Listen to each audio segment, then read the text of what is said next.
If you needed proof that being delusional literally works, I am here to tell you. And I felt something I've never felt before in my life. I absolutely have to share this.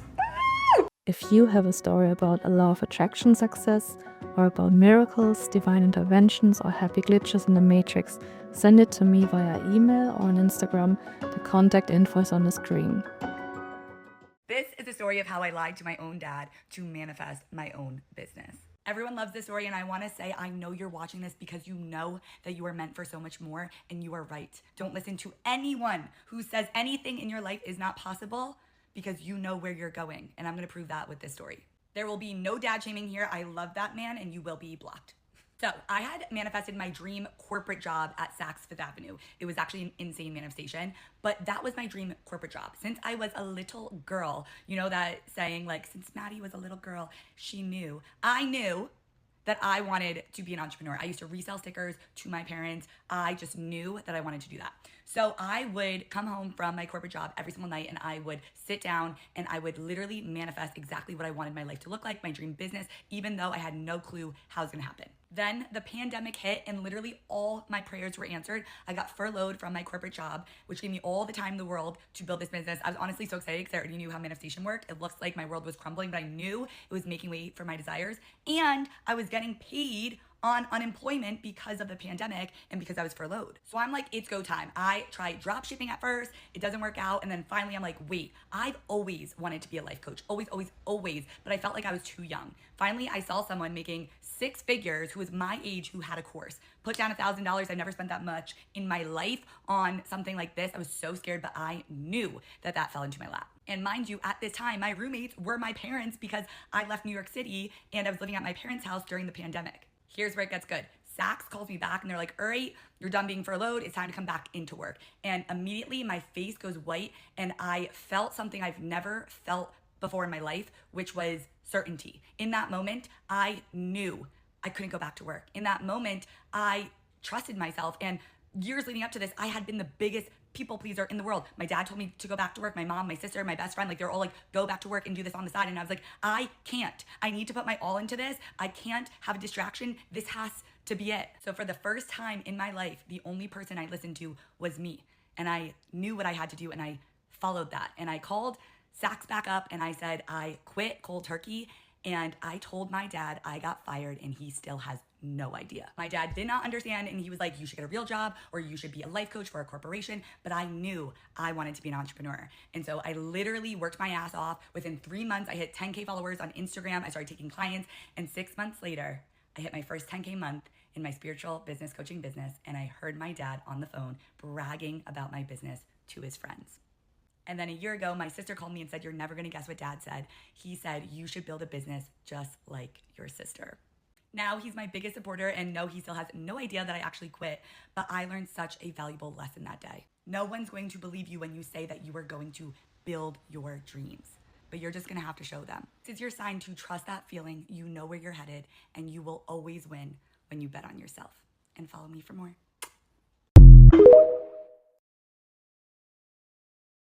If you needed proof that being delusional literally works, I am here to tell you.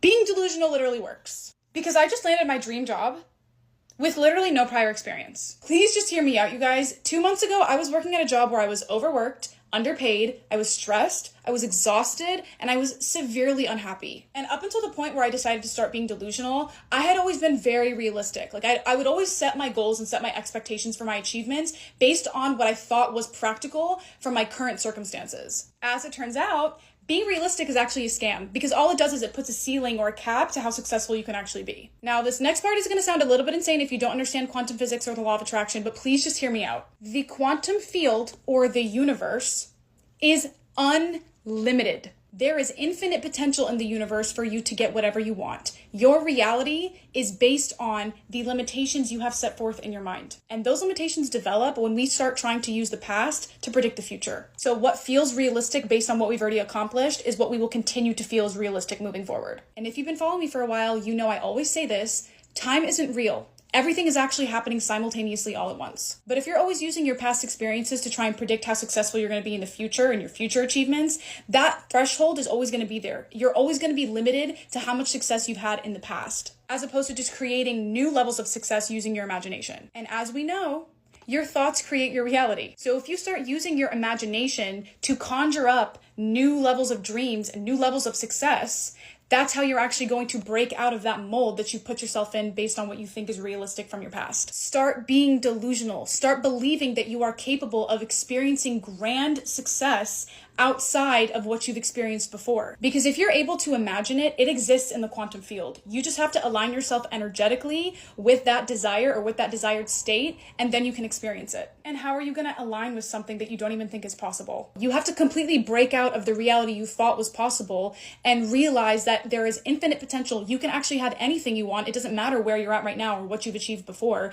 Those things are completely unrelated. You can dream up whatever you want in your reality if you are simply persistent and aligning yourself energetically with it. Forget everything you think you know about what's practical. You are meant to come here and experience all of your desires. They're your desires for a reason. If you want it, it literally means you're supposed to have it. Like, you're meant to experience that thing. You just have to stop blocking yourself off from it with these realistic expectations. If you want something, you have to know that it's possible, you have to expect that it's already on its way, and you have to take inspired action towards it. And don't concern yourself with how it's going to happen. Those details are not for you to work out. Just trust the process and everything else will fall right into place. I absolutely have to share this. Woo!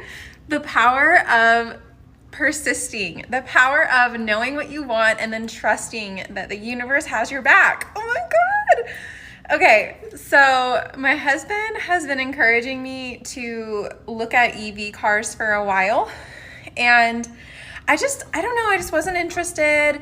And we've been a single car family for a while now because I was like, you can have your car. I don't need one. I'm a stay-at-home wife, so it's like there's not really a need for me to have a car, so it's fine. But then I found this EV that I really, really like. And my husband was kind of struggling with the numbers. He was like, well, you don't really need one. We have a car. But I used Neville Goddard's method of imagining myself flipping the on switch of this EV car. And I did that for a few days. And then suddenly my husband is like, don't get too excited. I found that EV that you like. It's at a local dealership. We're just going to test drive it. Non-committal. We're just going to test drive it. And then I got excited because I was like, Neville's method is working. It got me in the door to actually sit in this thing. So then we get there and I love it. My husband falls in love with it, which is just even better.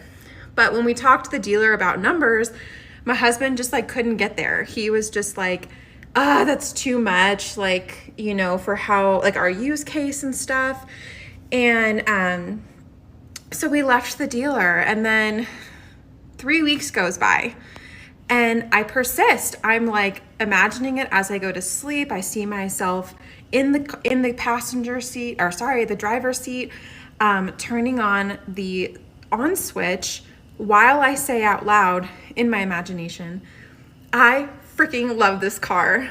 And out of the peripheral vision of myself in this imaginal act, I see my very familiar garage. I see the walls, I see the things hanging on our walls, I see our bike hanging over here, and it's so that way it tells my mind this is home and this car's here and I'm excited and I love this car. And then my husband, some days he would be really warm to the idea and some days he'd be really cold to the idea. But he actually warmed up to it today, and we go to the dealer and the dealer is like, oh, the one that you test drove is sold last night. So the one my husband's been warming up to is gone. So they were like, you can order it, but, incentives might not be here, blah, blah, blah.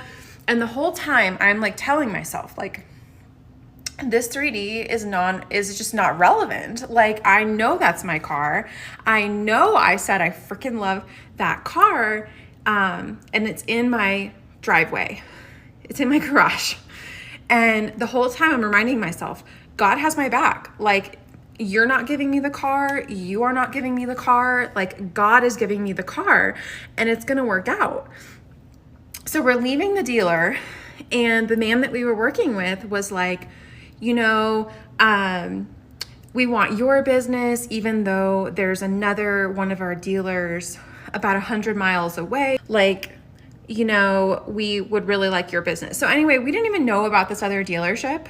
And so we're kind of like, oh, sounds like there's a rivalry, like blah, blah, blah. And he was like, yeah, you know, like there is. So then we scope their inventory because we were like, well, let's see what they have. And because of that, when my husband talked to that salesperson, my husband was like, well, we've been working with this location and blah, blah, blah. We're almost ready to like order through them. And so then this other location felt the pressure and they were like, no, we want your business. We will beat their offer. And then I imagined to myself like seeing my husband buy this car for me in a nonchalant way, like he was buying me a cup of coffee. Like he was just like, nope, for sure, like this is the one, I'm good with it. And so then that dealership sends over all the paperwork, and they put in an extra discount that the other place wasn't willing to do. And I asked my husband, I was like, are you comfortable with that price? And my husband's response was like, nope, no questions. I'm good with that price. Like, I'm good. I'm signing the paperwork. And he signed the paperwork. And so my car is going to be shipped, and I'm just so excited. Don't give up, persist.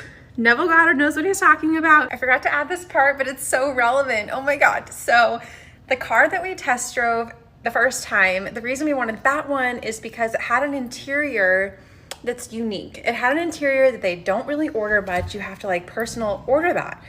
And the color on the exterior, we were kind of like, not bad, could live with it, you know. And then, you know, but we were willing to like buy that car, but then by the time we warmed up to it, like it was sold, right? So my husband gets the fact sheet from the other dealership, and it's a color that we had never seen in person. It is a color that we like even more. It's a color that is beautiful, and it has that interior that is like not super easy to find like on the lot. Like they aren't just selling those cars. That's kind of a custom one that you have to order. And so not only did we get the interior we wanted, we got a better color and we got a discount.